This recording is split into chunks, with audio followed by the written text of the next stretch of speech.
আমার হাত পাও বাঁধলো, বাঁধার পরে যেরকম মায় সেরকম খুশি, যেরকম খুশি আমার তল পেটও লাগতে দিছে, আমার শিলি ভাইটি গেছে। 11 তারিখে ছুটি পাইলে আইনের অধিকার, আইন পাওয়ার অধিকার সবারই আছে। সেই হিসেবে আমরা একটা, আপনারা দেখছেন সে একজন গার্বেজ কর্মী ছিল, সে একজন নিতান্ত একজন দরিদ্র মানুষ। আমরা তাকে আইনের সহায়তার জন্য তার পাশে দাঁড়িয়েছি। এই যে লাগাই দিছে, কিন্তু লাগাই দিছে, খেয়াল করছেন? হ্যাঁ, এই জোর করে ঢুকলো, জোর করে ঢুকতেছে, জোর করে ঢুকি।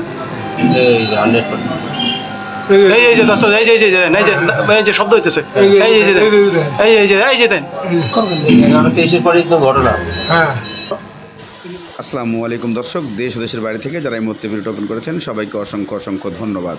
দর্শক, প্রথমেই আপনারা শিরোনাম দেখেছেন, এখন দেখবেন বিস্তারিতর প্রথম অংশেই আপনারা দেখেছেন এক গার্মেন্টস কর্মী উনি অভিযোগ করেছেন ডিপডল তাকে অ্যাসিড মেরেছেন এবং বাড়ি থেকে উচ্ছেদ করার প্ল্যান করেছেন এবং তার তলপেটে লাথি মেরে সব কিছু নষ্ট করে দিয়েছেন।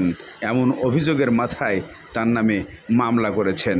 তাহলে কি ডিপজল গ্রেপ্তার হতে যাচ্ছেন? এমন প্রসঙ্গে কিছু ভিডিও অনলাইনে ছড়িয়ে পড়েছে। আসলে কি গ্রেপ্তার হয়েছেন ডিপজল? চলুন কি কারণে আমরা দেখে আসি আগে। আমার হাত পাও বাঁধলো, বাঁধার পরে যেরকম মায় সেরকম খুশি, যেরকম খুশি আমার তল পেটও লাগতে দিছে, আমার শিলি ভাইটি গেছে। 11 তারিখে ছুটি পাইলে আমি 12 তারিখে মামলা করতে যাই। মামলা করতে গেলে পুলিশ আমার মামলা নেয় না। পুলিশ আমার একটা নাম্বার রেখে দিছে, এই নাম্বারটা আবার ফয়সাল ভাইরে দিছে। ফয়সাল ভাই দিলে সে রাত 8টা বাজে আমারে ফোন দিছে। ফোন দিয়া বলতেছে, এই তুই মামলা সামলা করতে কেন যাস, তুই এইসব বাদ দে, আর নইলে তুই যদি চাস তাহলে তোর ওয়াল ফ্যামিলি তুই লেখালাই দিন, তুই কিছুই করতে পারবি না। এই যে আপনার হচ্ছে গিয়ে আদালতে এসছেন, নিশ্চয়ই ন্যায় বিচার চান আপনি। ন্যায় বিচার চাইতে যে আসছেন, কিসের জন্য ন্যায় বিচার চান, কি হয়েছিল সেই সময়? আমি 2 তারিখে গাবতলী যাই গরু দেখতে। গরু দেখা দেওয়ার পরে দেখি অনেকগুলা লোকজন। তখন আমি লোকে করে বললাম যে ভাই কি হয়েছে? তখন বললো যে ডিপজল ভাই আসছে। তো বললাম তাহলে ডিপজল ভাই আসছে, আমিও তো তার ভক্ত, ছবি দেই, তাহলে আমি তার সাথে দুটো কথা বলবো।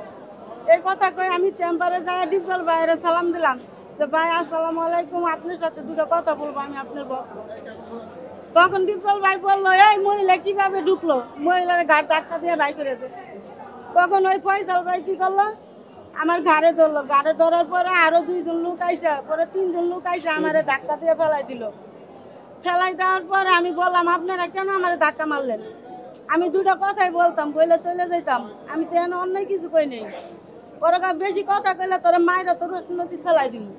তখন আমি একটু ক্ষিপ্ত হইলাম যে আপনি তোরাক নদী কেন ফেলাবেন আমারে, ফেলান দেখি। তখন এই কথা কওয়ার পরে বলতেছে যে হ্যাঁ এইভাবে কাজ হবে না, হ্যাঁ ধরার পরে এই কথা কওয়ার পরে 10-15 জন লোক নিয়ে আসলো। নিয়ে আসার পরে আমার হাত পাও বাঁধলো, বাঁধার পরে যেরকম মায় সেরকম খুশি, যেরকম খুশি আমার তল পেটও লাগতে দিছে, আমার শিলি ভাইটি গেছে। এরপরে লাগতে দিয়ে হাইরা পরে ফয়সালা কইতেছে অনেকটা গেলান আছে ছোট, এই গেলানটা নিয়ে আয় ওর জন্মের একটা শিক্ষা দিয়ে দে। তখন এই গেলানটা নিয়ে আইসা পরে হাত পা বাঁধা ছিল, আমি কিছু করতে পারিনি। পরে পিছন দিয়ে আমার ডাইলে দিছে, ডাইলে দিয়ে হাইরা পরে কয় কি যা জন্মের শিক্ষা হয়ে গেছে, ওরে ছাইরা দে। তখন আমার ছাইরা দিল। তখন আমি শরীরের জ্বালায় আমি কিছু করতে পারি না। পরে আমি রাত্রে আইসা পড়ি বাসায় 9টার দিকে। আসার পরে আমার আত্মীয় স্বজন জিজ্ঞাসা কি হয়েছে, আমি কইলাম আমি কিন্তু কথা কই নেই। না কথা কইয়া পরে আমি অনেক ঘুমাই গেছি, আমার এনে বড় বড় ঠুয়া উঠছে। বান্ডেল থাকলে প্রতি সেনমানিতে টাকা বাঁচবে। বিকাশ সেনমানি বান্ডেল কিনে জিতুন প্রতি লেনদেনে। সকালে উঠে দেখি এই যে আমার হাত পা বাঁধছে, এই যে আমি ভিতরে ওই যে ঠুয়ালা ছবিটা ওই আমার ওই আপার কাছে। এরপরে সকালে উঠে দেখি যে বড় বড় ঠুয়া আর পানি পড়তেছে আর দুনিয়ার খাই যাইতেছে। এই খাওয়াজানির পরে আমার বাসার নিচে যে বাড়াইতে থাকে হেরা আর আমার স্বামী আর আমার মা বাবা সবাই নিয়ে ঢাকা মেডিকেল ভর্তি করা, 3 তারিখে ভর্তি করা। পরে 3 তারিখে নিচে থাকি, 4 তারিখে উপরে তুলে। পরে আমি 11 তারিখে ছুটি পাই। 11 তারিখে ছুটি পাইলে আমি 12 তারিখে মামলা করতে যাই। মামলা করতে গেলে পুলিশ আমার মামলা নেয় না। নেয় না হওয়ার পরে আমি ঘুরে আসি, আসার পরে রাত 8টার দিকে ফয়সাল আমার হুমকি দেয়। পুলিশ আমার একটা নাম্বার রেখে দিছে, এই নাম্বারটা আবার ফয়সাল ভাইরে দিছে। ফয়সাল ভাই দিলে সে রাত 8টা বাজে আমারে ফোন দিছে। ফোন দিয়া বলতেছে, এই তুই মামলা সামলা করতে কেন যাস, তুই এইসব বাদ দে, আর নইলে তুই যদি চাস তাহলে তোর ওয়াল ফ্যামিলি তুই লেখালাই দিন, তুই কিছুই করতে পারবি না, তুই এখন ডিপজলের ক্ষমতা কিছু তুই জানিস না। তখন আমি কইলাম আমি লেজ্জ বিচার চাই, দেই আপনি কি পারলে করেন। পরে এইটুকের মধ্যে আমি আসি। এখন আদালতে আসি আমি 17 কোটি মানুষের কাছে আমার জান ভিক্ষা চাই এবং আমি ন্যায় বিচার চাই। এবং আমার শেখ হাসিনা খালেদা জিয়া, আমার খালেদা জিয়া মা জননী, আপনার কাছে আমি বিচার চাই। ডাক্তার এনুস সাহেব, আমি একটা নারী হয়ে আপনার কাছে এই বিচারটা চাই। কেন ডিপজল ভাই আমার শরীরে অ্যাসিড মারলো, হুকুম দিল, এই বিচারটা আমি 17 কোটি মানুষের কাছে আমি এই বিচারটা চাই। আপনাদের কাছে অনুরোধ, আমি ডিপজল ভাই নামে মামলা করছি, ডিপজল ভাই আমার মাইরে ফেলানোর জন্য অনেক চেষ্টা করব, কিন্তু তবু আমি যদি সত্য বান্ধা হয়ে থাকি আমি তার ন্যায় বিচার করেই ছাড়বো। এর ন্যায় বিচার আমি চাই। আপনি কি করেন, আপনার নাম কি? আমি আগে চাকরি করতাম, আমার নাম রাশিদা, আমি এখন চাকরি করি না, আমি বাসায় থাকি গার্মেন্টসে। এখন বাসায় থাকেন? হ্যাঁ বাসায় থাকি। ঠিক আছে। জিজ্ঞেস এই যে লাগাই দিছে, কিন্তু লাগাই দিছে, খেয়াল করছেন? হ্যাঁ হ্যাঁ, এই জোর করে ঢুকলো, জোর করে ঢুকতেছে, জোর করে ঢুকি। এই যে 100%। এই যে দোস্ত, এই যে শব্দ হইতেছে, এই যে দেন। 11:23 পরে তো ঘটনা। হ্যাঁ, এই যে মহিলা দরজা লাগাইছে, এই মহিলা দরজা লাগাইছে। দেখা গেছে একটু।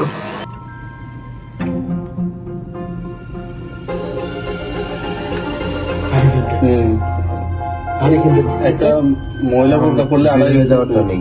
দেখছেন শাড়ি পরা, কিন্তু বোরকা না, এটা ঢাকা। এটা কি পুরুষ মনে হইতেছে আমার কাছে? বোরকা না, এই পরা, শাড়ি পরা। ওকে জোর করে ঢুকিয়ে গেল কিনা? শাড়ি না, একটু ভালো করে রাখা, ভালো করে একদম একটা জিনিস করে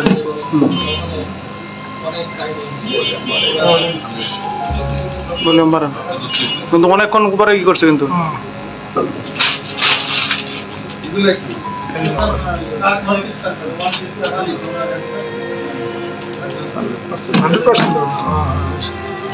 দেখছেন অনেকক্ষণ পরে খুলছে। ও মনে হয় জিজ্ঞেস করতেছে কিছু, মহিলা কিনা? হ্যাঁ জুতা তো মহিলা, খাটো কিন্তু বেশি বড় নাই, ডাইস মহিলা। জুতা যেহেতু মহিলার তাহলে মহিলাই খুলতেছে না। খুলছে না কিন্তু, দেখছেন অনেকক্ষণ হয়ে গেছে কিন্তু খুলে নাই।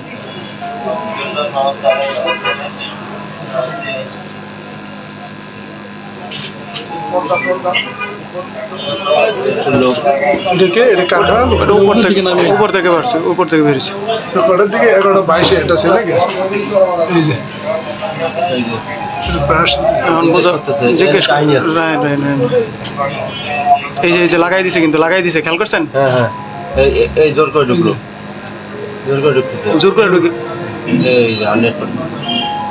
এই যে দোস্ত, এই যে শব্দ হইতেছে, এই যে দেন। 11:23 পরে তো ঘটনা। হ্যাঁ,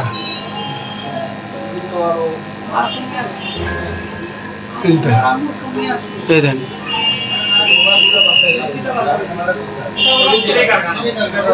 এই ঘটনা বেরিয়ে গেছে, ঘটনা কিন্তু ঘটাই। এই যে শব্দ, এই যে বাচ্চা কাঁদতেছে। বাচ্চা না, বাচ্চা না, ওই কাঁদতেছে। বাসা করতেছে, বাসা করছে। হ্যাঁ, বাসা করছে। এই যে এরা বাইরে আসছে, রফিক ভাই, রফিক। হ্যাঁ, এরা বয়ে চলে গেল নাকি? ও ঢুকছে, এই যে ঢুকছে, এ দেখে আবার চলে গেল। হ্যাঁ, কি ব্যাপার?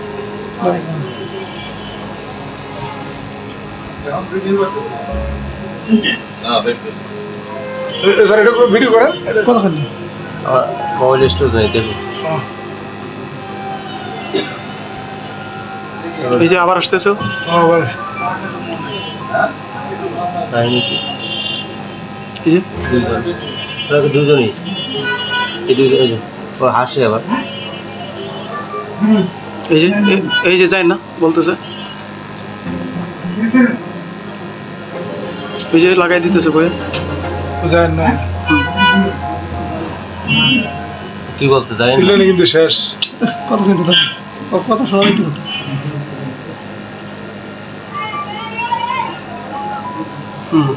ওদিকে কাজ হয়ে গেছে। চিল্লাইছি চিল্লাইছে, ও বাইরে যায় না। ও এখন এই দরজা লাগাবে তো, একটু পরে লাগাবে না। স্যার স্যার সব উদ্ঘাটন হয়ে গেছে স্যার, এই নেওয়াজে বোঝা যাবে মহিলা। তো কাম করবে। ওরা কিন্তু এখন আসে না, এই দেখছেন। এরা করতে যাস না। তো ওই যে ওর নাম হলো রফিক, এই যে ওর নাম রফিক। হ্যাঁ, এর নাম রফিক। না ওই যে নীলগেঞ্জি রফিক। নীলগেঞ্জি ডাকছে না রফিক ভাই। এই ভিডিও বর্তমান অনলাইনে প্রচার হওয়ার পরে নেটিজেনরা ডিপজলকে নিয়ে অনেক খারাপ মন্তব্য করেন এবং এই গার্মেন্টস কর্মীর বক্তব্য শুনে সবাই তার পক্ষে কথা বলেছেন।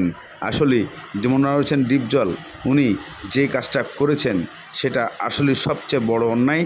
একটা নারীর গায়ে হাত তুলেছেন এবং পেটে লাথি মেরেছেন, এর দায়ে হয়তোবা সে জেলে যাবে এবং তার বড় শাস্তি